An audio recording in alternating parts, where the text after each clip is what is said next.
In 2003, Mills was arrested and charged in Florida with using extension cords to strangle 40-year-old Rudy Prado, a Fort Worth man whom Mills assumed was a crack cocaine dealer and wanted to rob. Mills dumped Prado's body in the Intercoastal Waterway near Ibis Isle, stole Prado's car and made off for Texas, where he sold the car for crack. He was arrested after crashing a different stolen car into a ditch, then gave a full taped confession to police where he blamed the murder on his lifelong drug addiction. Mills had been released from prison for a series of home invasion robberies just 6 weeks before he murdered Prado. While authorities were still investigating Prado's death, the feds moved in on Mills and charged him with crossing state lines with the stolen car.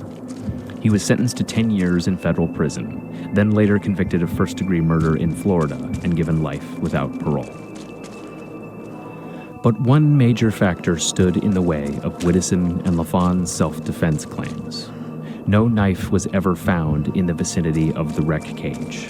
And while defense attorneys claimed it could have been thrown into an adjacent cage, that left Whittison and LaFawn with no physical evidence to back up their version of events.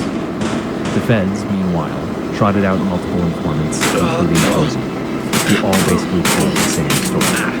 The defense painted them all as liars who were either repeating prison rumors or, in Posey's case, taking advantage of the pending prosecution to appease the feds following the decision to leave prison.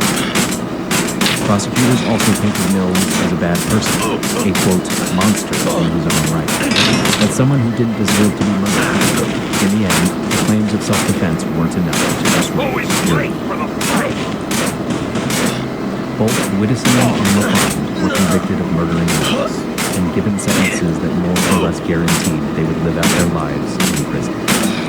Judge William Duffy Jr., perhaps somewhat sympathetic to this, sentenced him to 31 years and 8 months, technically giving him a long-shot chance for release late in life. LaFawn, meanwhile, was sentenced to a straight sentence. Duffy told him that he believed a, quote, resident evil lurked within LaFawn, and that there was no hope he would ever conform to society or stop being a threat to others.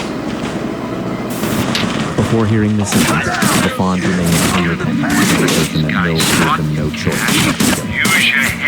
Quote, you know, despite the picture prosecution painted of me in blue in court, we didn't do nothing to Mills that he wasn't trying to do to us. We were locked in a steel cage. There were no other options. I hope someday you guys find yourself in a similar situation and see what you'd do. A few minutes later, Duffy sentenced LaFawn to life. That's it for now. Thanks for listening. If you have any suggestions for what it is you'd like to see here, let us know. Please like and subscribe.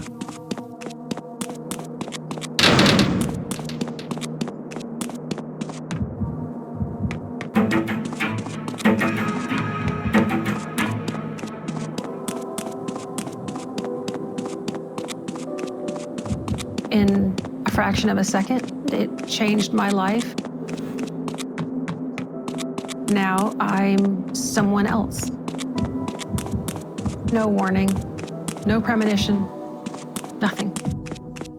My name is Corey Shaughnessy, and I used to own Gallery Jewelers in Austin, Texas. The thing that made the jewelry business really fun is selling engagement rings, selling jewelry.